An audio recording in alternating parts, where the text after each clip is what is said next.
Sulej. To on wskazał nam miejsce. Dziękuję.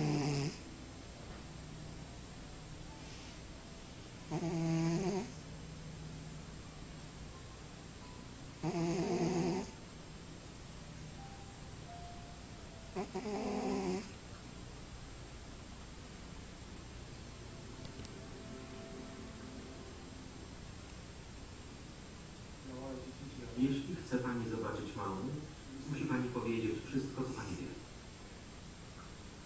Pan jest diabłem, nie przesadzajmy. Tylko jego słowo. Niech pan uwolni sankcję albo wezwę policję. Chyba się nie zrozumieliśmy. Usiądźmy i porozmawiajmy.